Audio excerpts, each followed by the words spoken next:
सततम Ghalib no एक बहुत सरस शेर है। ये कहकर गालिब ने तोड़ दी तस्बीह, तस्बीह એટલે માળા। ये कहकर गालिब ने तोड़ दी तस्बीह, गिन गिन के क्या उसका नाम लूं जो बेशुमार देता है। प्रभुए આપણને આટલું આપ્યું તો પ્રભુનું નામ લેવા માટે મારે સંખ્યા ગણવાની શું જરૂર? સતતમ નામ સ્મરણ। ત્રીજો પ્રકાર છે નામ સંકીર્તન। વારે ઘડી આપણે કરીએ છીએ। એકથી વધારે અનેક વ્યક્તિઓ વાજિંત્રો અને કરતલ ધ્વનિ સાથે ઊંચા સાદે પ્રભુના નામનું સંકીર્તન કરે, જેનાથી આખો વાયુમંડળ, આખું વાતાવરણ પવિત્ર બને। જેટલું નેગેટિવ વાઇબ્રેશન છે બધું ચાલ્યું જાય અને ખૂબ સુંદર પોઝિટિવ વાઇબ્રેશન આપણને મળે। અમે બીરેનભાઈને અમે લોકો એક ખૂબ સુંદર પ્રયોગ એના માટે કર્યો છે। આજકાલ મોટા ઘણા લોકોને ખ્યાલ હશે, આખા વિશ્વમાં મ્યુઝિક થેરેપી ચાલી રહી છે। આપણા શાસ્ત્રીય સંગીતના રાગ અને સ્વરમાં એટલી તાકાત છે, સજીવ નિર્જીવ બધા પર એની આખા વાયુમંડળમાં એની અસર થાય। નાદ બ્રહ્મ તમે સાંભળ્યું હશે, તાનસેન અકબરના દરબારમાં 9 રત્નોમાંના, એમણે સિદ્ધ કર્યું, દીપક રાગ ગાય આપોઆપ દીવાઓ પ્રગટી જાય, મેઘ મલ્હાર ગાય ઉનાળામાં વાદળો ઘેરાય વરસાદ વરસવા લાગે। આપણા સ્વભાવ પર, મન પર આ રાગની બહુ ઊંડી અસર થાય અને આજકાલ તો કેટલાક રોગોનો ઉપચાર પણ રાગથી દૂર થઈ રહ્યો છે। મ્યુઝિક થેરેપી, કેટલાય રાગ એવા છે એ સાંભળવાથી આપણા શરીર પર એની ઊંડી અસર થાય। સિવિયર હેડેક થયું હોય, માથું દુખતું હોય, અમુક રાગ સાંભળો માથાનો દુખાવો ચાલ્યો જાય। અમુક રાગ સાંભળો માણસ ડિપ્રેશનમાંથી બહાર નીકળી જાય। હાર્ટમાં બ્લોકેજ થયું હોય, ડોક્ટરે બાયપાસ કરવાનું કીધું હોય, બાયપાસ એટલે ખબર છે ને, ઓપરેશન સફળ થયું તો પાસ ને નહીં તો બાય, એટલે બાયપાસ।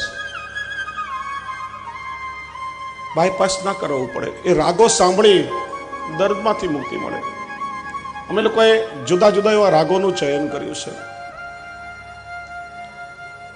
અને એવા એક એક સુંદર રાગમાં અષ્ટાક્ષર મહામંત્રની સુંદર ધૂન અમારા કીર્તનકારો ગાય, બીરેનભાઈ, ભરતભાઈ બધા। એક રાગ પૂરો થાય 5 મિનિટ વચ્ચે પછી અષ્ટાક્ષર મહામંત્ર પર પ્રવચન થાય, ફરી બીજો રાગ, 3 કલાકનો કાર્યક્રમ છે। તમે સાંભળો ને આમ માણસ બધું ભાન ભૂલી જાય, બધું ડિપ્રેશન ચાલ્યું જાય, મનમાં એટલો આનંદ, છેલ્લે તો બધા રીસરના ઊભા થઈને આમ નાચવા લાગે, આમ પોતાનું અસ્તિત્વ આખું ભૂલી જાય, એટલો આનંદ આવે। હમણાં 25 ડિસેમ્બરથી કથા થવાની છે, એમાં પણ એ પ્રયોગ રાખ્યો છે। મારા બીરેનભાઈ ગાશે અને અમારા બનેવી યદુનાથજી મહોદય શ્રી અષ્ટાક્ષરનું વિવેચન કરશે। આ પ્રયોગો અમે લોકોએ ઘણી વાર કર્યા છે। આખું વાતાવરણ એવું બની જાય, આમ લોકો ખોવાઈ જાય એની અંદર। વૈજ્ઞાનિકો પણ કહેશે કે અનેક લોકો જ્યારે સાથે મળી અને ઊંચા સ્વરે પોતાના ઈષ્ટનું સ્મરણ કરે અને એ ધ્વનિના તરંગોને જો પિન પોઈન્ટ પર ટાર્ગેટ કરવામાં આવે તો મોટા મોટા સુનામી, ધરતીકંપ કે દુષ્કાળ પણ રોકી શકાય, એટલી તાકાત એની અંદર છે। ચોથો પ્રકાર છે લીલા ગુણગાન, જે પુષ્ટિ માર્ગનો એક પ્રમુખ પ્રકાર છે। ઠાકોરજીનું નામ છે લીલા ગુણગાન પ્રિય। જ્યાં પ્રભુની લીલાઓનું ગુણગાન થાય સ્વયં ઠાકોરજી સાંભળવા પધારે છે। પરમ દિવસે પણ આપણે જોયું,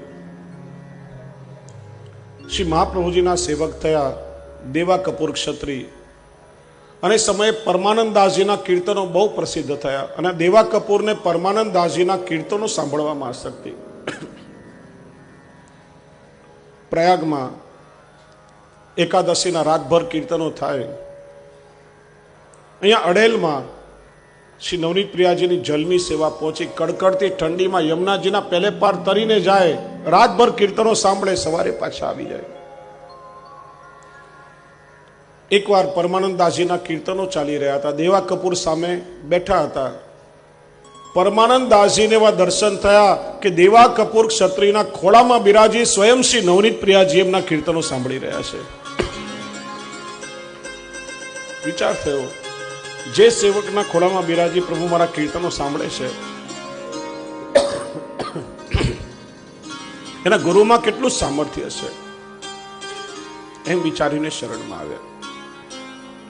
એટલે જ આપણે ત્યાં ઠાકોરજીની સેવાના સમયમાં અષ્ટ સખાના કીર્તનો દ્વારા આપણે પ્રભુને રીઝવીએ છીએ.